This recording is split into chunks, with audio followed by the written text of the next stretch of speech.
Welcome everybody to Membership Sites, the good, the bad, and the ugly. So good to have everybody here. We have folks joining from lots of different places, familiar faces and less familiar faces. My name is Sonia Simone. Most of you know me somewhat. I am a content marketer. I have been a content marketing teacher for a long time. Gosh, way over 15 years. Actually, probably more like 20 years because my son is 18.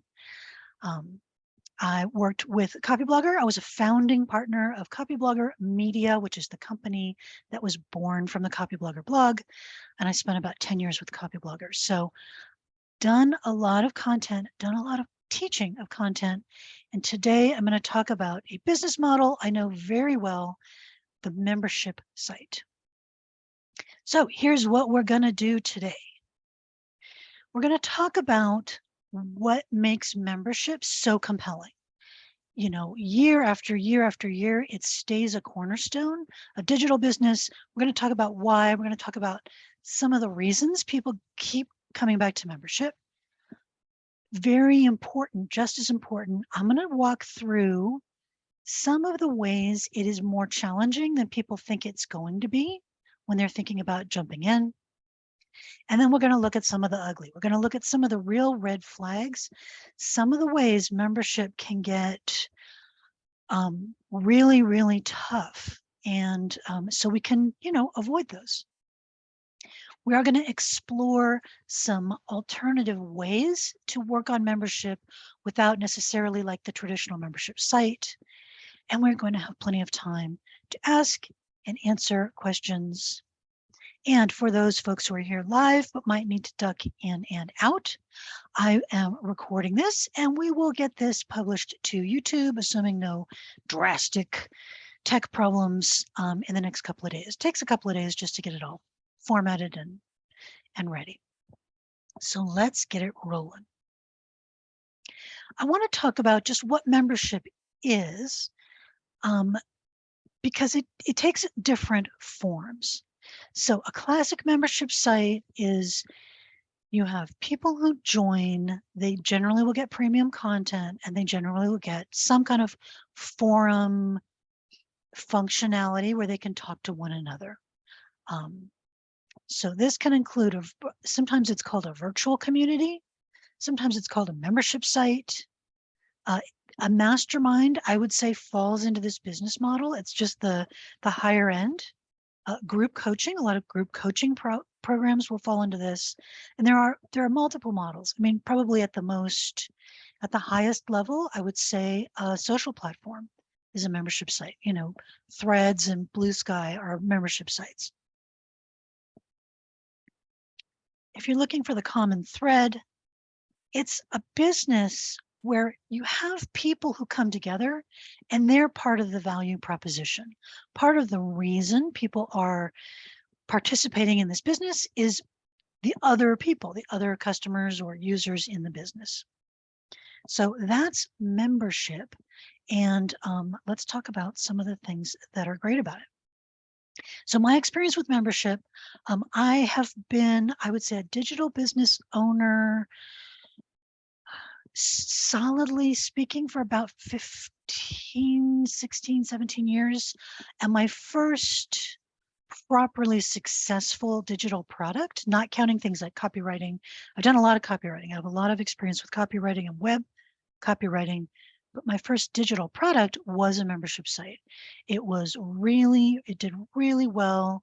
And people who belonged to that site still actually, it's part of their identity. It was called the Remarkable Marketing Blueprint. And I still have folks in my community who still call themselves Remarkables, which is what we call our members, 15 years later. So, but I also ran two giant membership sites when I was with Copyblogger. One of them was with these two gentlemen, Brian Clark and Darren Rouse, along with Chris Brogan. And then the other site, the Authority site, was more of just a Copyblogger project. And so that was Brian and I and the Copyblogger team. I have lots of background with membership. And from the very, very big sites, you know, I mean, thousands and thousands of users, thousands of paying users, to very, very small sites where maybe a couple of hundred or even fewer than that. And Audrey, we'll be going for about probably kind of an hour, including Q&A, somewhere in there, somewhere in that range. Okay, let's talk about the good stuff first. Let's talk about why membership is so enticing and why when I talk to coaching clients, lots of them, this is sort of on their, it's either on their bucket list or it's the thing they want to work on next. So the first is, you know, somewhat obvious, just community is, it feels good. It feels good to connect with people. It feels good to have a space. And I will share my strong belief, virtual community is community. There are things that are different, as we all know, after, you know, in this post-COVID world or post-COVID crisis lockdown world, that there are differences between physical community and digital community, but digital community is real, It's different, but it's real, and it feels good. People get a lot out of participating in these groups, both emotionally and then just practically, of sharing knowledge, sharing, you know, encouragement, and working through problems.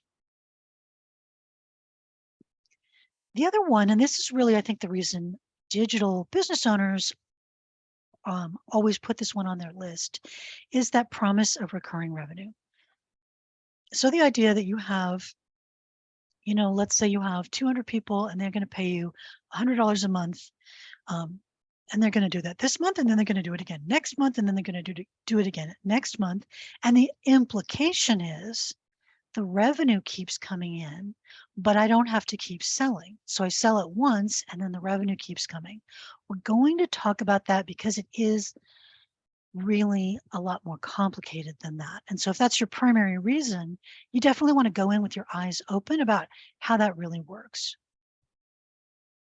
And then finally, just the whole is greater than the parts when we're talking about communities. So I do a lot of one-on-one client work right now. I work a lot with people really talking one-on-one, really zeroing in on what is going on with them. But it's also very important and very beneficial to come together as a group because we have multiple perspectives, we have multiple things we've experienced and tried and experimented with, and that really does add up. I mean, a group of 10 people, the wisdom is greater than 10 individual people. And that is a very, very important component of the membership model.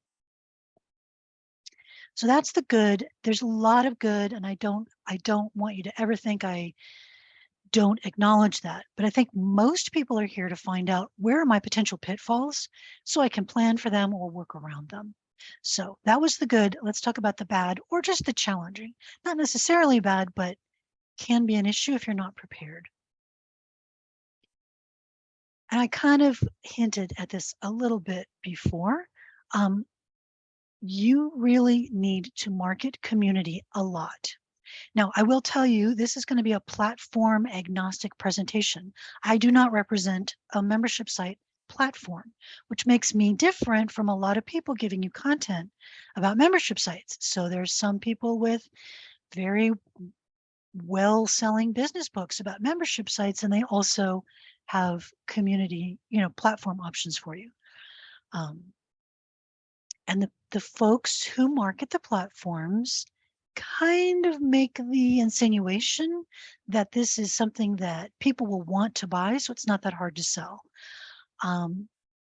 There was somewhat a time when I think that was very valid. I think it's much less valid today. You have to market your virtual community. If you're getting in this because you're a little burned out on selling or you're not confident about marketing, you're going to have to figure those things out before you make this work. It's not just, you're not selling, you know, like the iPhone where people just see it and say, yes, I would like one of those because I love the iPhone. So just so you know, now if you're if you're comfortable with marketing, that's great. But this is an ongoing project to keep people in your site. I have heard membership described as a passive income model. There is absolutely nothing passive about membership. In fact, it is the inverse of passive. It is an extremely active, it's probably second only to one-on-one client work. It is not a passive income in any way at all. So you could probably structure something that had a component maybe, but just in general, when people are selling you on a passive income model, that's always something you should take with a very, very large grain of sand. Getting to genuinely, if you want passive income, you should make investments, and even investments, you need to manage. Okay. The other challenge, I'm not going to say, bad is putting it too strong.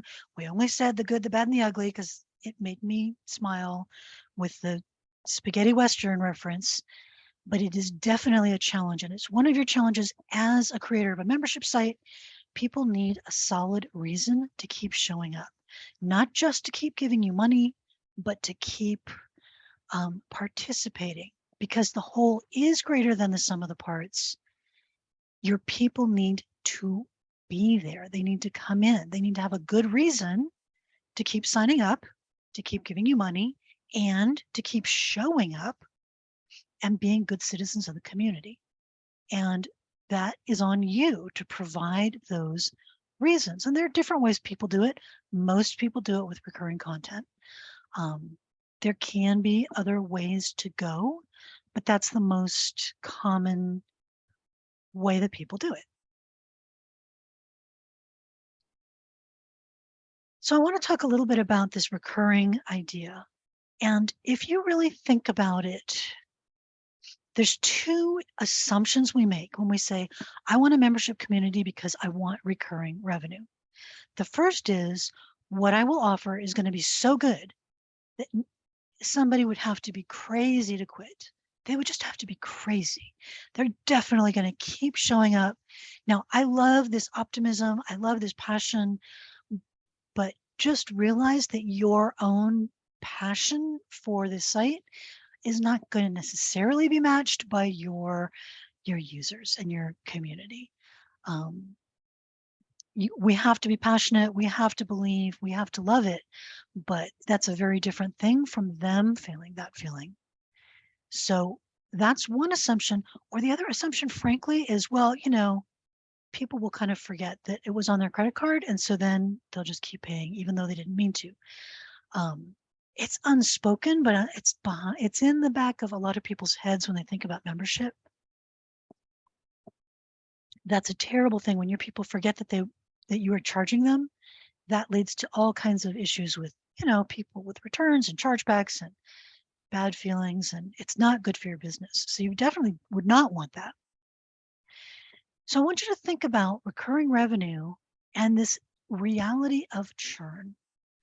If you have a monthly community, then your numbers are going to be your numbers, but a number that gets thrown out quite a bit is they might stick around for about 4 months before they don't go, before they're done.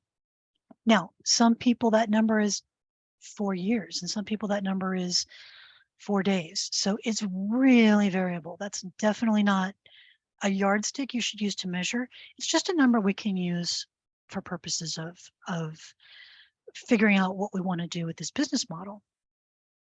So you can either have your average user churn after 4 months, some will stay longer, some will stay less time, or you can charge them a one-time amount of money, or potentially an annual amount of money that represents what you pretty much expect the revenue coming in from this person based on your averages.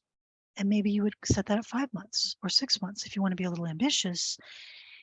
No, you don't get the recurring revenue, but what you do get is revenue that you actually have versus revenue that you might have next month.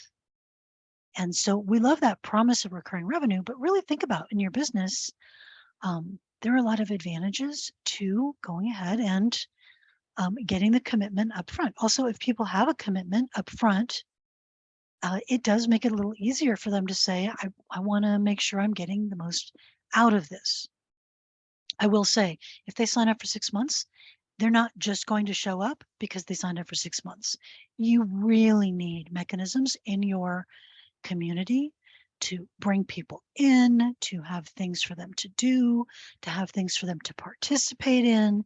And I've always found it's very useful regularly to reassure people, hey, if you haven't been in a while, it's cool, it's not weird, come back in this week. We've got something nice for you and we'd love to see you. And it is no big deal if you haven't been making time. Let normalize returning back to the community after taking a break.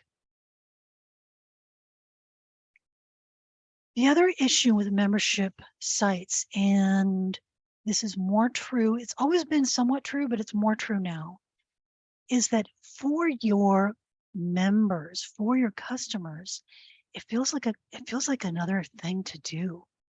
And this is one of the biggest factors right now with selling community and membership, is it just feels like, oh, man, I already spend way more time on my screens than I want to. I've been doing so much digital socializing for the past few years. There's just this feeling about participating in yet another virtual community or digital social space. And so this is, there was kind of a time when people were not overloaded with this. Certainly when I sold my first membership community, and I mean, when we opened the doors for the first Copyblogger community, I mean, they knocked the doors down on that thing. It really surprised us how much people were hungry for this kind of thing. These days, people are more selective and they have more options, which makes it a little harder to sell.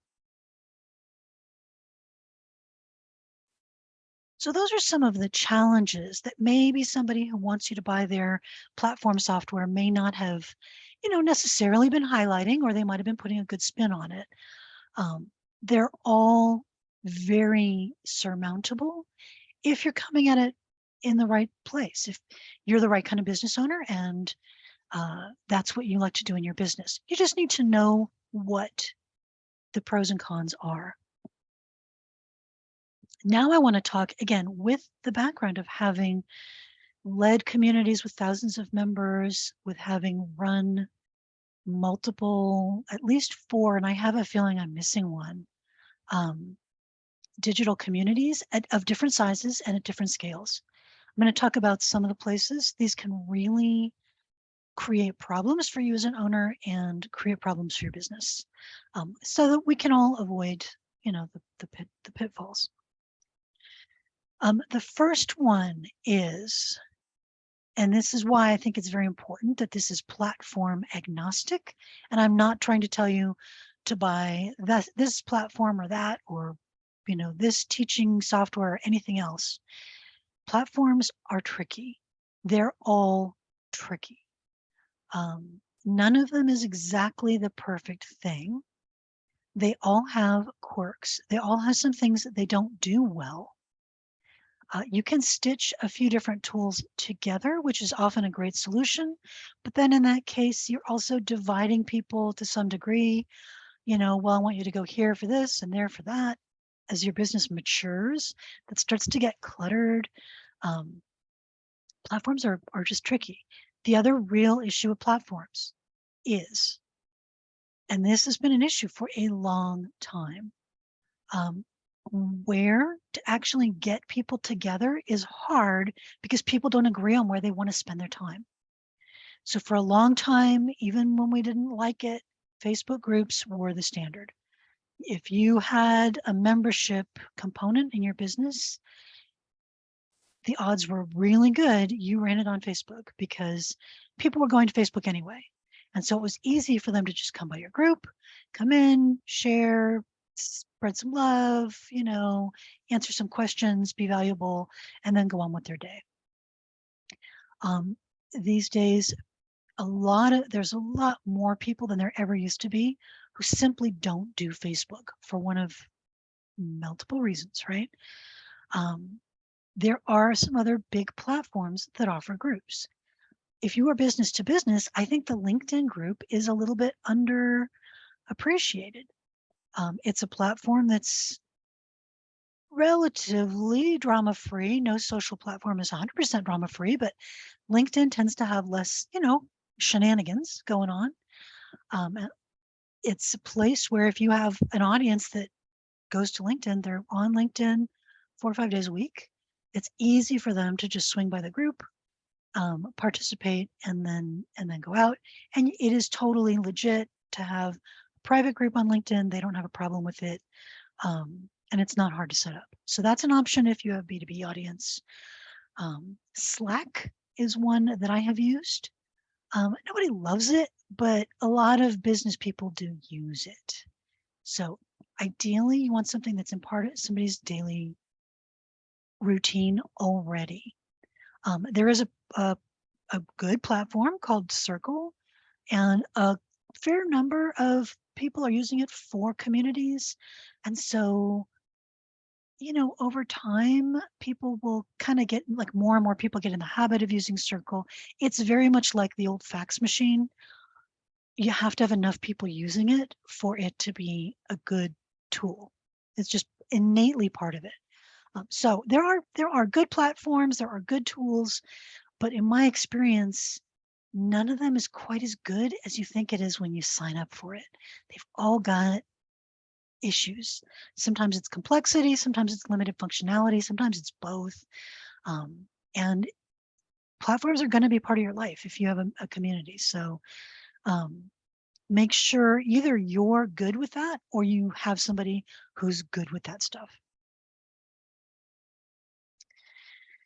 The other major issue with membership that people don't talk about unless they've kind of done it is the potential for burnout is very real, because traditional membership is very commonly like 50 weeks a year. I mean, maybe you take a little time off at the holidays. Maybe you have a few scheduled breaks during the year, but showing up and giving people a reason to come for 50 weeks a year or even 40 weeks a year, which would mean you're taking 12 weeks a year off, which hardly anybody does. That is tough. And even if you are a very seasoned content creator, and I mean, I've written like something like 1.5 million words of content. I am the most seasoned content creator around, but it ended up really giving me some burnout issues. This content, endless treadmill. I want to share a quote I remember from a guy named Dean Hunt who gave a talk. I mean, a super long time ago. An internet marketer or an internet business owner is somebody who works 16 hours a day so they can make money while they sleep. And that's really easy kind of trap to get into with membership, particularly because not only do you work very hard to create the product, but then you work very hard to maintain the product. And then the other one is moderating your community. And I just want to share a spoiler that like, even if 99% of your community are saints, a couple of them are going to be trashy, or they're just going to not have like sense, and so you must moderate in your community. You must have people keeping an eye out for behavior that is against the rules. You are going to have people who, for example, come into your community and sell a bunch of people services and then ghost those people and take their money and leave. What are you going to do about that? What kind of rules are you going to set up? What kind of rules are you willing to enforce? In our community, we had a couple of people and, they meant well, but it was not okay.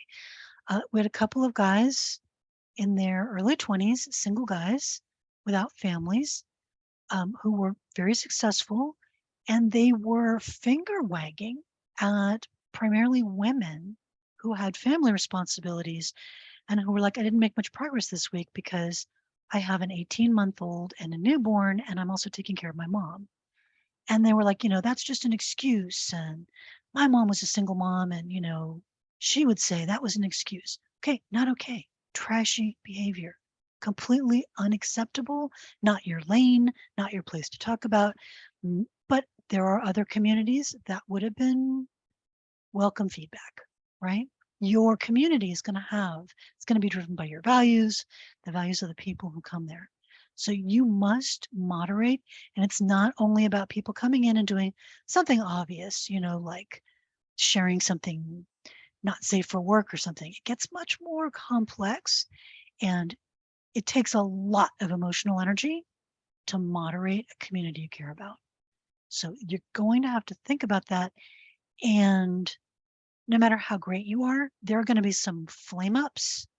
There are going to be some fires that start, and those are very, very emotionally difficult. It's like when it's sort of like if you imagine like your preschooler, gets arrested for doing something terrible at preschool, and you've got to it's your baby, but on the other hand, this is not good behavior. It's very emotional, very emotional. All right. So should you add community, or should you start a dedicated membership site? And then are there some other ways to maybe get the benefits without so many downsides? So if this is you, I would say it's a yes. If you have an audience that is passionate, it does not have to be an audience that is massive, but if you have an audience that's super passionate about your topic, and that audience has an ongoing need to know more, do more, share more, be in community. A lot of times the hobbyist membership communities do really well, you know, um, knitters or collectors or houseplant people or people with their pets. My friend Susan has a very, very successful and passionate community around dog training. So if you have that kind of audience, it could be business, it could be something different. That's a green flag. If you are good at marketing and you enjoy marketing, you feel comfortable with it, you know what marketing is, you know how to do it, that's a big green flag. If you're not, I would put the time in to fill in that gap before you start a membership site, because otherwise it's really tricky. And then also finally, unless you have another thing that's realistically going to keep people coming back and keep them engaged, you find content creation easy and fun. And it does not have to be, it can be very unpolished, it can be very behind the scenes. But if you find content creation really hard, you got to solve that before you start a community, because going to have to give them some content unless you have another super innovative idea. Now, here's some red flags. If this is you, then I would go with a different model. You're looking for passive income. We talked about that. Membership is not at all passive because of the need to moderate and because of the need to provide ongoing reasons for people to stay and do ongoing moderation, marketing to refill the well as people leave. You need to keep people coming in to keep it vibrant. If you're looking for something that's easy to sell, in my experience in 2023 going forward, it's not that easy to sell right now. You need to have something, it makes a better bonus, it makes a better addition than a primary component. For most audiences, not all. If you get bored easily, if you're that kind of serial business owner where, you never saw a rabbit hole you didn't want to jump down, membership sites the traditional ones are very much of a commitment, so might not be a good choice. If you find that tech just makes you tear your hair out, you've got to either get somebody to handle it or you've got to work through that. And then finally, very much, if you want to be solo, if you only want to do things yourself and you don't like having people work with you, at least on the level of having a couple of moderators, even volunteer moderators, and then some kind of administrative hand to help with some of the repeated tech jobs and maintenance jobs, this model is going to frustrate you. and exhaust you. So the bottom line on membership, honestly, is there's nothing magic about it. There's nothing magical. And again, a few of the folks who maybe they're very passionate about membership, they might represent a tool that they feel makes it effortless. Nothing makes it effortless. Going in with your eyes open, like any offer in your business, you've got to match it up to what are you good at? How do you like to work? What kinds of work do you really enjoy doing? And then what does your audience want and need? You have to find that intersection. And it doesn't matter if it's a membership site or services work or a course or something else. It doesn't matter what it is you offer, a SaaS tool.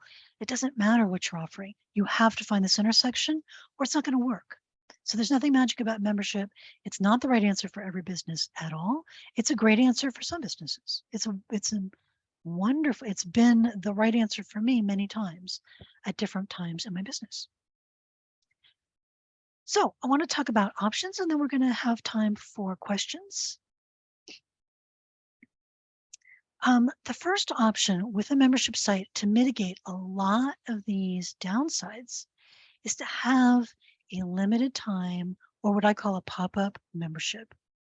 So I'll give you an example. I was just in a course. It was a very good course. I enjoyed it. I think there were 3 or 4 weekly sessions. Those were great. And there was a community aspect that happened to be hosted on Circle. And so we could get together, we could talk about the homework, we could talk about the what we did, what we didn't do, what was challenging, give each other some ideas. But the community only lasted for a short time. It was like 6 or 8 weeks, and then the community went away. So this is sometimes called a cohort-based course, where you have the course and then you have a limited time community that can talk through the issues, we can meet, we can have a conversation, but it's not a long commitment for you and it's not a long commitment for your buyers. This, in my experience, is a good model.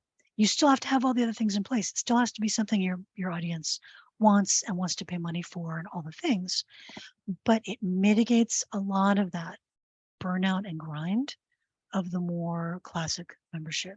So this is a great model. Love this one. Use this one. Going to be doing a few things with this one. I'm actually, my biggest project that I do this year is this kind of model where we meet for 6 months. And I'm also, my courses on Maven work this way. The other thing you can do is you can offer a membership component that's quite small, that works with something else in your business. So in October 2020, right? So we're just at that point in the pandemic when we're like, we've stopped thinking this is going to be over in a couple of weeks. And people were really having a hard time getting focused for work. And I started a co-working community. Some of those people who signed on with me then are still in the community. Some of those people are on this call.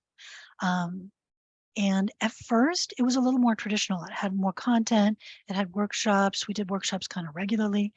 And then we met for co-working and we met for goal setting. Every week to this day, we meet on Mondays. We set priorities for the week. We have a couple of sessions in different time zones for co-working. And then at the end, on Thursdays, we do what I call a temperature check. How are those priorities coming that we thought about on Monday? Do we need to troubleshoot? And that leaves us Friday. We could either maybe take off if we've had a great week or catch up and finish the week strong. It's a great community, but the promise is much smaller than it was when I ran the Authority community and I was doing 4 pieces of premium content a month, 50 weeks a year, right? Very, very different. So you can make it smaller, and then a lot of times this becomes, it could be a standalone product, and an entry-level standalone product. If there's something that you can do where it's not that big a deal.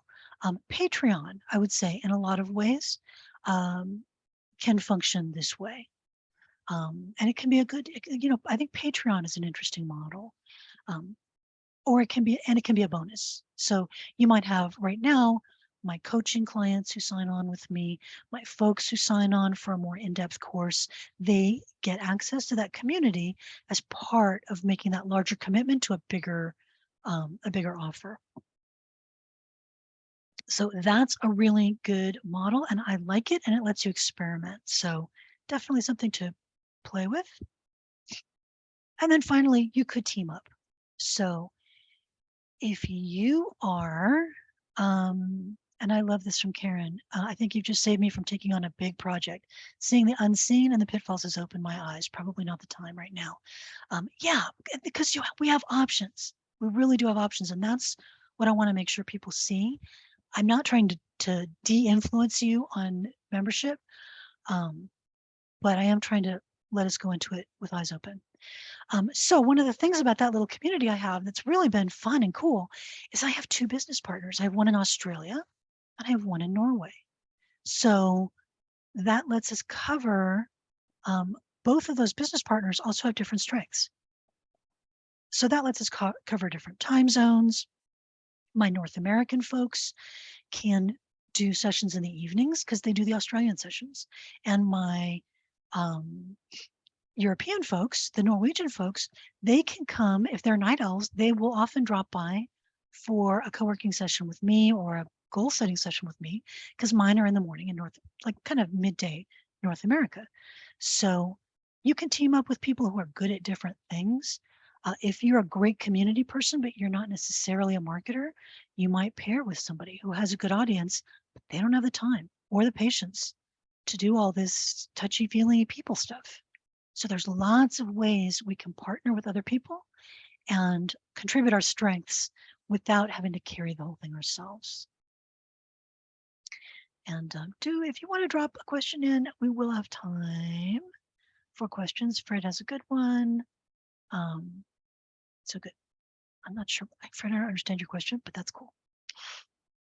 So whatever you decide, it is possible I can give you a hand with that. This is the only pitch part of this presentation. I just want you to know I help people work on these kinds of projects. I help people design membership sites. I help people rethink the business model they were attached to. And I do that. I do coaching, I do consulting, and I also have some courses. I am going to be doing a few courses later this year. So if you could use a little more help with that, feel free to get in touch. Best way, strongest way, just connect with me on LinkedIn.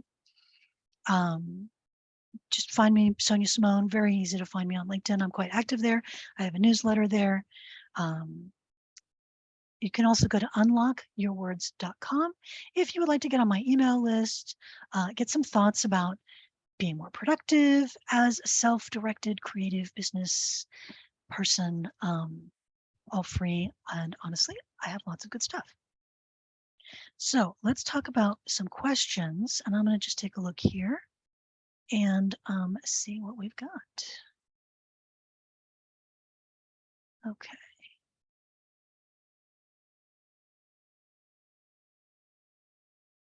All right, so Fred says, is there a style of marketing that best supports attention and conversion for a membership program? I would say no. I think content is important when you're talking about membership because membership is about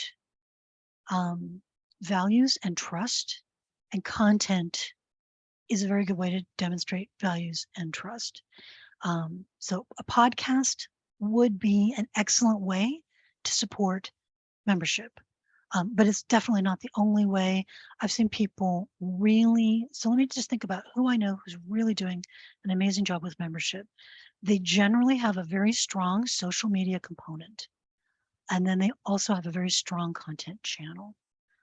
But you could definitely do this with ads. It depends on your topic. The more people are coming for the topic, the more you can use, maybe I would say primarily an ad-driven strategy.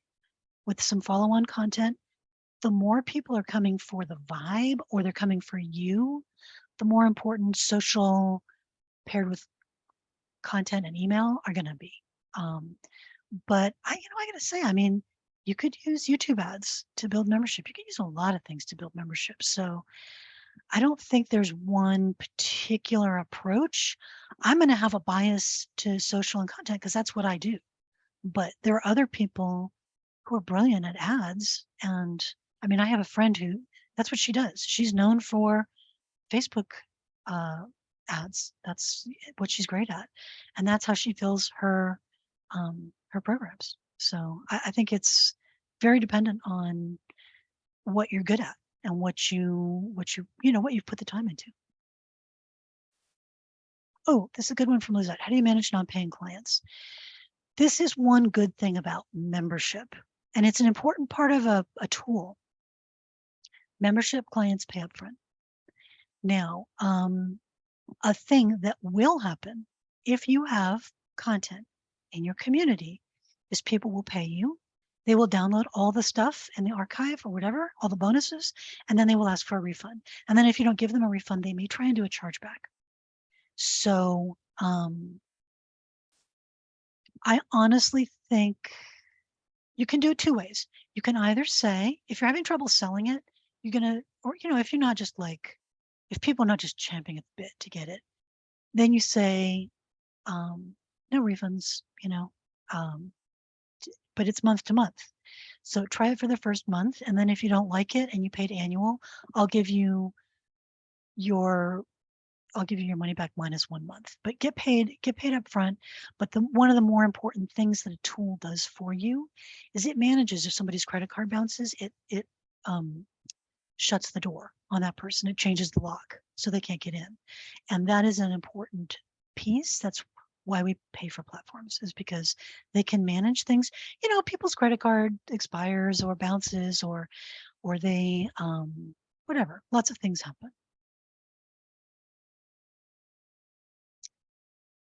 Yeah, Mike, and we'll talk about that because I like that a lot. The tag team model that we used in Authority.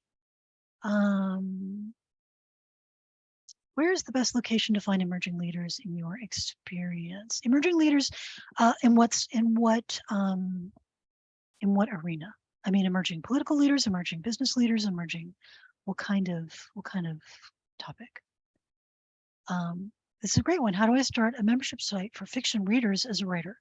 That is tricky, but you can do it. But going back to that, who's this great for?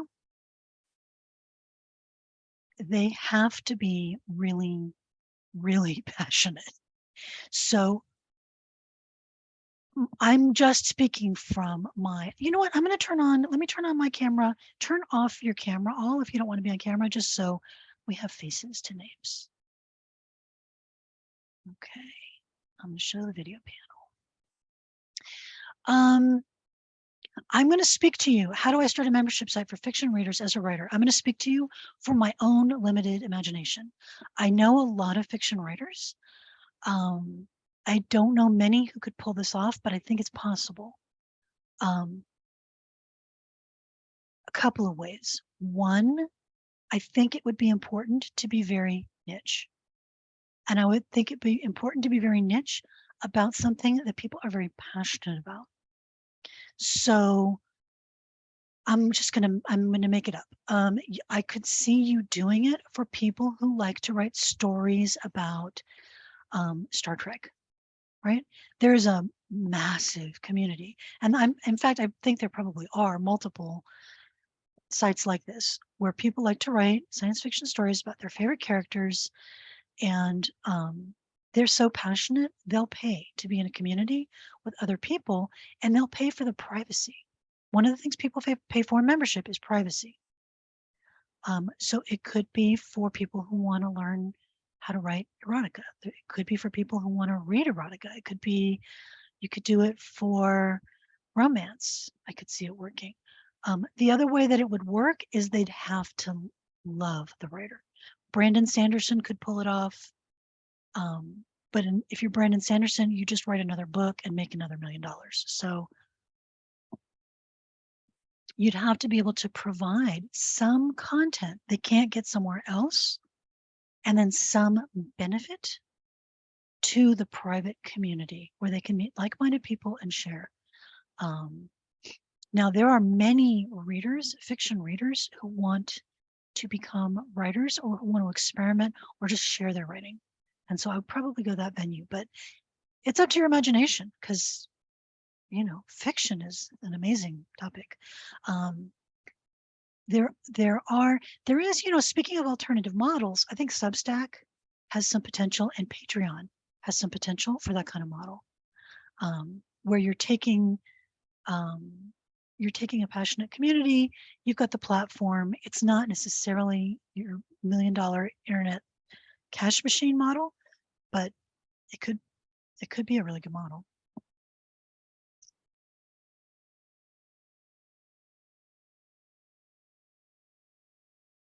So we have a question. Do I have experience with Mighty Network? Thoughts as a platform?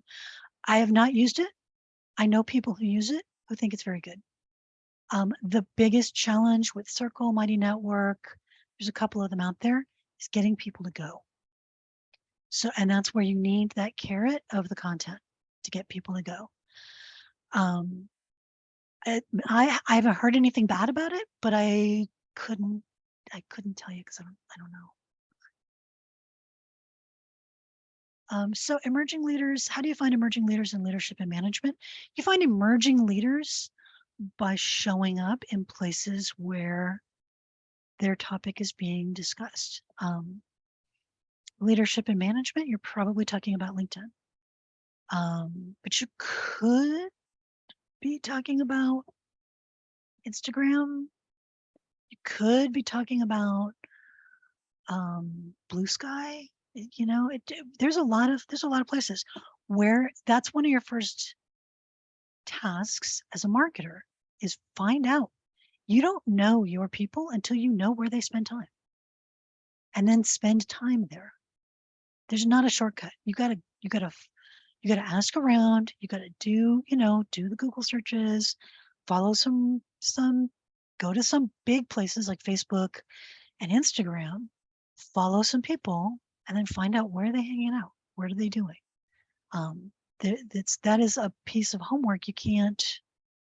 It just takes time. It just takes time. And ask the people that you admire, and watch the people that you admire.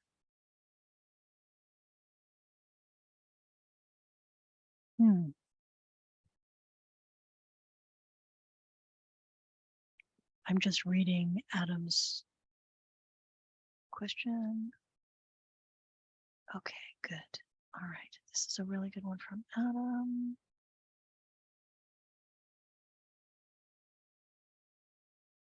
Okay. Oh, it's Josh. Hey, Josh. Okay. All right. I'm gonna speak to Adam's question. I'm gonna speak to Josh's question, and then if I have time, I'll circle back. Mike mentions that Pamela Wilson, who's my business partner this year, and I had something of a tag team approach, and that was a little bit of the teaming up question, which was a blessing. So Adam is on the board of a nonprofit. They support a community, a member-supported community around genealogy. They had a listserv get sunsetted. Listserv is like a group. It's essentially like a group email. It's a very old school kind of community program, community tool. They've migrated to Discourse. Discourse is a very interesting little platform that I think potentially has some legs for private communities. It's a well-established platform. It's fairly stable.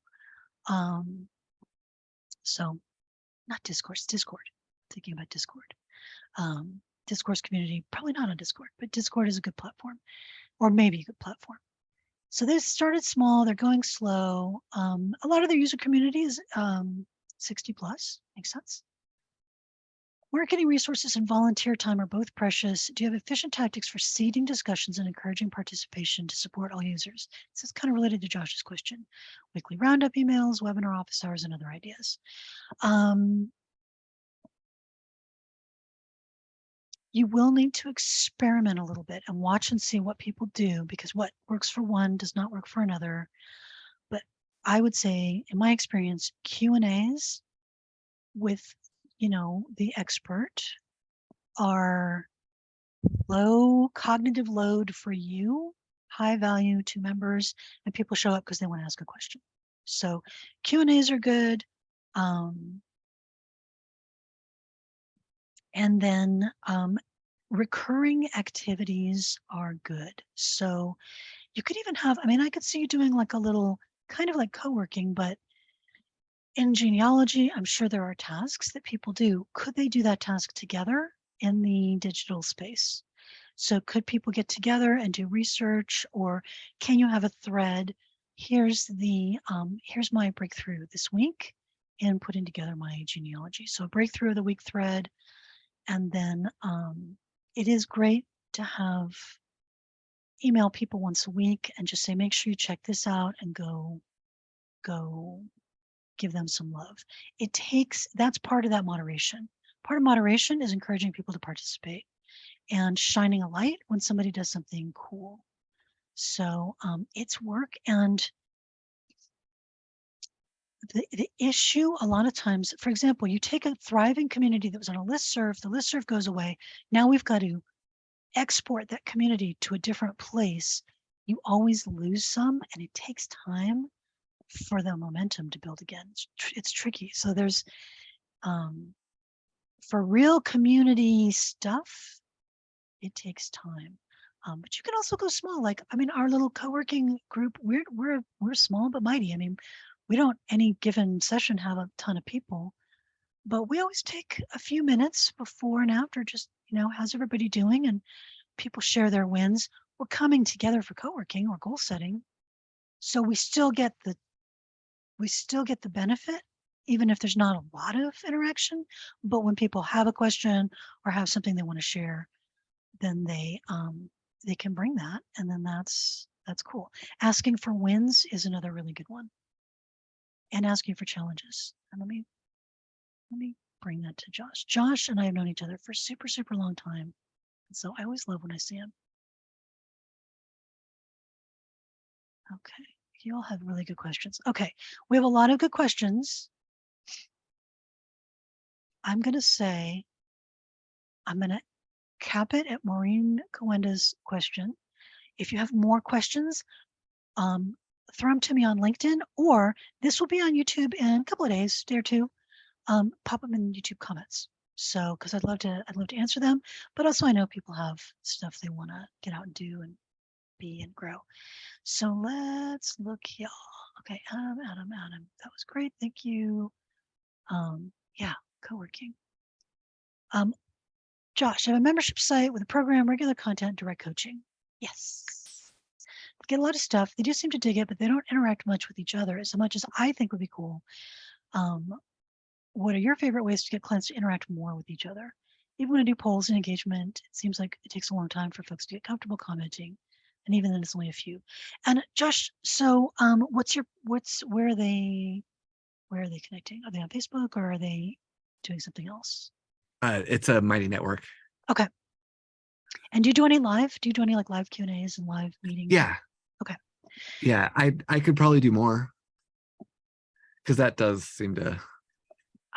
The most engaged group I have is my big program group for the Offer Accelerator. And we meet once a week, which is a lot, right? But we always meet live. And then we meet on Slack. Not much happens on Slack, but I have a framework I go through. I collect questions before the session because it lets me think about it. So that's the first thing we do, is we look at, okay, has anybody submitted a question in advance? Then we collect wins, go around, who's got a win. Then I say, who's got a stuck spot? What's been on your list for a while? It's not moving forward. It's got you uptight. It's got you upset. And there's usually a very long pause, and then somebody will speak up. And honestly, I think it's because people don't want to. It's like, well, I don't want to burden the group with my problem. My problem is not important. I'll give somebody else. You can tell I have a lot of women in my audience. So, but I just have a framework. I have an engagement framework for the sessions. And so just routinely going through, Getting questions in advance is always a good one because you can, as an expert, you can talk about a question for as much time or as little time as you need. And it helps people see, oh, it's not just my question. So that's, in a live session, that's mine. And then, a certain amount of kind of a little bit gamification. If you've got accountability threads or Yeah. stuff like that, that's all good. And I do always, for that program, we always record it unless I forget. Sometimes Yeah. I forget, but I have a lot of safeguards because it sucks when I forget it.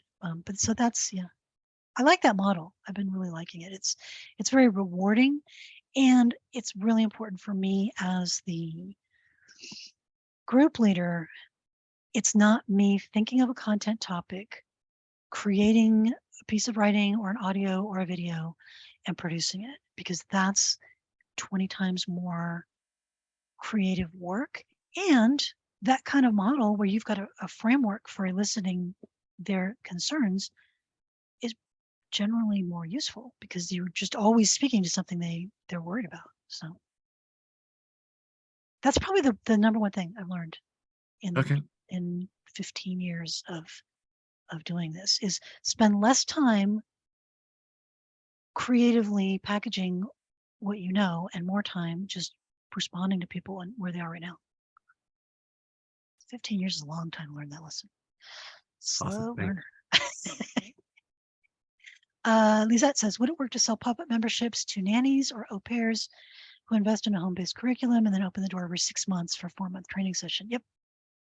That's essentially a cohort-based course. That's essentially what that is. And you can, yeah, do it twice a year, or just do it once, learn, then figure out when you want to do it again. Twice a year for a 4-month course is great. You may get to the point where you can launch it 4 times a year and have some overlapping cohorts, because you'll be pro at, yep, I know exactly how this works. I know how to do it. But of course, the first time we do anything, it's going to take you, 4 times the time and 10 times the emotional and mental load. So just remember that. First time's always hard. Driving engagement where in a group where members are quiet, depends on why they're quiet. If they're quiet because they're not making time, that's the hardest part. So onboarding is really important. Get people doing stuff immediately. Have an immediate sequence, for example, of emails that's like, this is where you find this, and this is where you find that. And then I would definitely email them. I think it's important with membership to email once a week, even if things have not changed that much, and just tell people what's up, what's going on, where do you find this? Please remember to come back.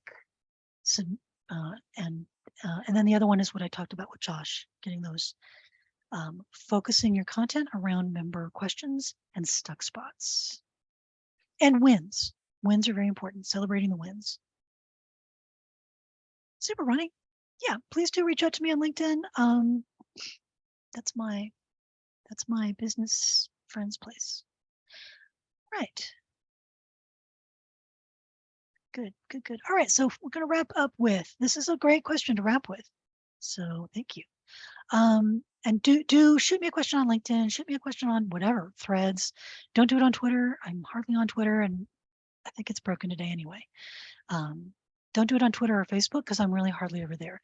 But Threads, Blue Sky if you have an invite, and LinkedIn is the best place to find me, or my site. Come by my site. Some say there is no business, and I would say digital business, no business without a mailing list. Your thoughts? How do you grow the list if it's crucial having a business? Great question. I would say yes, but I'm going to give you a refinement, because I work with a lot of people who either don't have a big email list, or their email list is not where they find people to work with. I think there way back in the day, I think it's Gary Halbert, went to jail for direct mail fraud. So this is who we're talking about with these marketing shady people. Gary Halbert said, what's the #1 predictor of a successful restaurant? And it's not the food, and it's not having a concept, and it's not the decor, and it's not the vibe. It's having a hungry crowd. If you have a starving crowd, you will have a restaurant that works, even if it's terrible, right? This is why tourist traps work, is because people are hungry around the Statue of Liberty and they just gonna buy a $18 sandwich because they're hungry. If you don't have a hungry crowd that can bump into you and that's hungry for what you want, you cannot possibly do business. How are they ever possibly going to know you're there? So you either have to have a group of people who are paying attention to you, because out of 100 to 1,000 people paying attention to you, 1 or 2 are going to want to pay you money. Now, some people's numbers look better than that, but it's always that kind of, lots more people can see you than are doing business with you. So a lot of service providers, I work with a lot of copywriters, and a lot of them have decent sized lists that they never sell to because they're copywriters. They like to write copy. They have an email newsletter about writing copy and a bunch of other copywriters subscribe to it. It is a hobby. The list is a hobby. They get their business from LinkedIn. They have a good professional network on LinkedIn. They have a good referral network. They have good referral processes. They reach out regularly to businesses that hire copywriters. They work with some agencies. They have a process for getting in front of the people who can work with them. So you have to be able to get in front of people who can give you money. And an email list for many businesses is very important, but it's not the only way to do it. People have done it other ways. It does work much better if you have a big social following to get those folks on email and talk to them that way. That's pretty consistent, but I don't believe in, I have no more than 5 business truths that I think are always hold. And there are things like, don't lie to customers because it's illegal and it'll just destroy you. I mean, it's hardly anything. Most things, there's more than one way to do it. All right.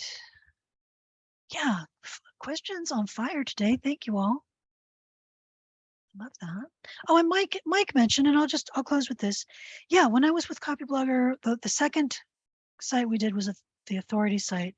And one of the best things that happened in my life was we brought Pamela Wilson in as a VP of educational content, and she gave me some help. And so we were able to tag team, and that is such a blessing. Now, I would say really think about the content you are delivering and being the sole source of all the content. Is that really the best way to go or not? And is that the best place to go or not? Sometimes it is, sometimes it isn't. But yeah, being able to tag teams, collabs, all that stuff is really nice. Business is just better when you're not trying to do it all by yourself. All right, thank you all. Wow, been amazing. So yeah, find me, jump onto the, that's the email list. Promise, it's good stuff. Or just find me on LinkedIn if you want to say hi or ask a question, or pop a question into the YouTube comments when this gets posted. Y'all are brilliant. Thank you.